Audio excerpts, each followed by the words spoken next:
សិក្សាអំពី Table Style Table Style គឺជាការកំណត់ម៉ូដនៃតារាង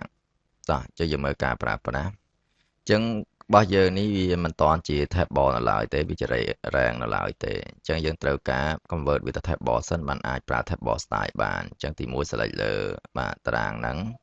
ទី2យកពាក្យថានេះ home រួចយកពាក្យថានេះ format set as table រួចជ្រើសរើសតារាងតែម្ដងរួចចុច OK បាទអញ្ចឹងយើងបាន table ហើយគឺមាន design នៅខាងលើនេះតែម្ដងតោះអញ្ចឹងយើងការបដូរម៉ូដតារាងគឺយើងគ្រាន់តែ click លើ design ហ្នឹងមករួចយកនេះ quick បាទបន្តមកទៀតរើសម៉ូដតែម្ដងយើងចេញម៉ូដហ្នឹងហើយយើង click លើបាទ quick ហ្នឹងតទៀតរើសម៉ូដផ្សេងវាមកម៉ូដផ្សេងតែម្ដងយើងមើលតទៀតអំពី table style option គឺជាការបង្ហាញបាទអំពីម៉ូដ head row total row bound row first column បាទនិងការងារផ្សេងទៀតតោះអញ្ចឹងទី1យើង select លើតារាងហ្នឹងបាទរួចយក design tab ហ្នឹងរួចមើលត្រង់នេះ table style option អញ្ចឹងយើងមើលដំបូងគេហ្នឹងគឺ head row ពេលយើងដោះ tick លើ head row គឺអត់មាន head row ទេ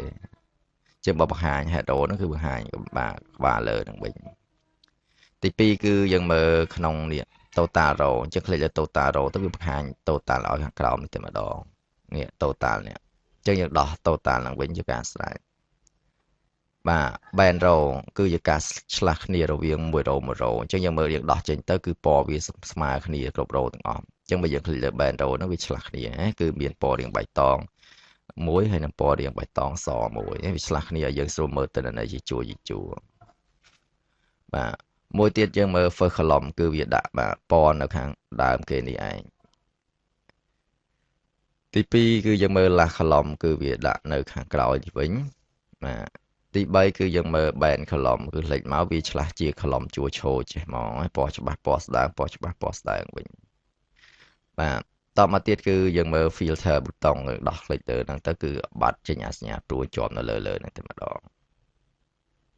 បាទអញ្ចឹងភាគច្រើនគឺយើងរើសតែបាទ header row ហើយជាមួយនឹង band row គឺទិន្នន័យភាគច្រើនគឺប្រើបែបហ្នឹងឯងដើម្បីងាយស្រួលការប្រើប្រាស់